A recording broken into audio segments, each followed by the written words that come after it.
नमस्कार दोस्तों, ढोल में पोल चैनल में आप सब मित्रों का हार्दिक स्वागत करता हूं। दोस्तों, तमाम ग्रंथों के पढ़ने से हमें यह विदित होता है कि जो शूद्र थे, जितनी भी शूद्र जातियां हैं या थीं, वो सब पहले क्षत्रिय ही थीं और क्षत्रियों को ही शूद्र बना दिया गया इन ब्राह्मणों के द्वारा। जो ब्राह्मणों के यज्ञ को, वेद विधान को नहीं मानते थे, जो इनकी प्रतिष्ठा नहीं करते थे, मान प्रतिष्ठा नहीं करते थे, उनसे ही ये कुपित होकर के उन्हें शाप देते थे और उन्हें शूद्र बना देते थे कि जाइए आप शूद्र हो गए। ब्रात्य क्षत्रिय या शूद्र क्षत्रिय, ये सब क्षत्रिय जो है इसी तरह से ब्राह्मणों की कृपा से हुए हैं। ये कहना कि शूद्र जो है ब्रह्मा के पैरों से हुए, इसका मतलब यही था जिनमें ब्राह्मणों ने पैर मार दिया, जिनमें लात मार दी, वही जो है क्षत्रिय शूद्रत्व को प्राप्त हो गए, वही शूद्र बन गए दोस्तों। और ये जो है सारे ग्रंथों में पढ़ने से ये ज्ञात हो जाता है दोस्तों। और यदि आपको विश्वास नहीं हो तो मैं आज आपके सामने महाभारत के अनुशासन पर्व से ही सुनाता हूँ दोस्तों, कि इसमें जो है युधिष्ठिर को, ये महाभारत है दोस्तों, गीता प्रेस गोरखपुर, ये 516 पृष्ठ पर है कि इसमें अनुशासन पर्व में दिया हुआ है कि युधिष्ठिर जो है पूछते हैं और भीष्म जी बताते हैं कि ब्राह्मणों का कितना महात्म्य है, ब्राह्मणों के हाथ में क्या क्या है, और ब्राह्मणों ने किस तरह से जिस पर भी अपनी क्रोध भरी दृष्टि डाली उसी को ही शूद्र बना दिया, उसी को ही शाप दे दिया, उसी को ही भस्म कर दिया, उसी को ही नष्ट कर दिया। तो दोस्तों, ये जो है बड़ा रोचक प्रसंग है, इससे आपको जानकारी मिलेगी कि शूद्रों का जो निर्माण हुआ इन विधानों में, इनके जो नीति शास्त्रों में कहते हैं शूद्र कैसे बने। ये कहते हैं ब्रह्मा के पैर से। ये ब्रह्मा के पैर से क्या बने?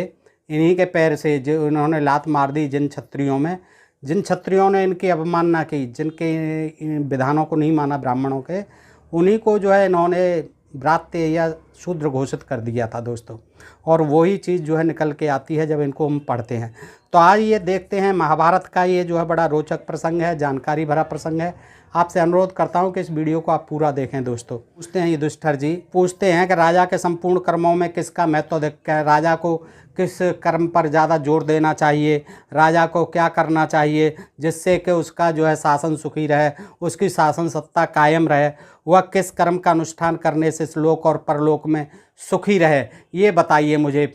तो भीष्म जी बताते हैं कि बेटा, राज सिंहासन पर आसीन होकर अत्यंत सुख चाहने वाले राजा के लिए सबसे प्रधान कर्तव्य है ब्राह्मणों की सेवा, और कोई कर्तव्य नहीं है। देश की सेवा करना या अपने राज्य की देखभाल करना, प्रजा की देखभाल करना, प्रजा को सुखी रखना, दुश्मनों से देश की रक्षा करना, ये नहीं, ब्राह्मणों की सेवा। ये कहते हैं, भीष्म जी कहते हैं कि सबसे प्रधान कर्तव्य है राजा का ब्राह्मणों की सेवा। क्यों? प्रत्येक राजा को वेदज्ञ ब्राह्मणों और वृद्ध पुरुषों का सदा आदर करना चाहिए। नगर और प्रांत में रहने वाले बहुश्रुत ब्राह्मणों की मधुर वाणी बोलकर उत्तम भोग प्रदान कर तथा सादर नमस्कार करके पूजा करनी चाहिए। राजा जिस प्रकार अपनी तथा अपने पुत्रों की रक्षा करता है, उसी प्रकार ब्राह्मणों की भी करे। अपने जैसे अपनी संतानों की रक्षा करता है, पुत्रों की रक्षा करता है, उसी प्रकार राजा को चाहिए कि ब्राह्मणों की भी रक्षा वैसे ही करे।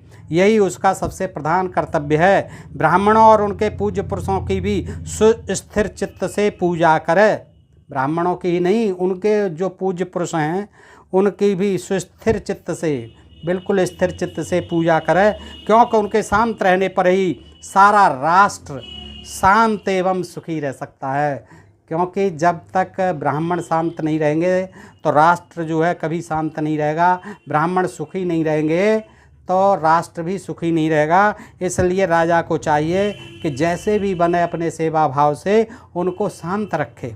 राजा के लिए ब्राह्मण ही पिता की भांति पूजनीय, वंदनीय और माननीय हैं। जैसे प्राणियों का जीवन वर्षा करने वाले इंद्र पर निर्भर है, उसी प्रकार जगत की जीवन यात्रा ब्राह्मणों पर ही निर्भर है, अवलंबित है। ये जिस समय क्रोध से भर जाते हैं उस समय दावा नल की लपटों के समान दाहक दृष्टि से देखते हैं। इनसे बड़े बड़े साहसी भी भय मानते हैं, क्योंकि इनके भीतर गुण ही अधिक होते हैं। इन ब्राह्मणों से कुछ तो घास फूस से ढके हुए कूप की तरह अपने तेज को छिपाए रहते हैं। जैसे घास फूस से ढका हुआ कूप किसी को दिखाई नहीं देता था, ऐसे ही कुछ तो ब्राह्मण अपने गुणों को घास फूस की तरह, कुएं की तरह छिपाए रखते हैं।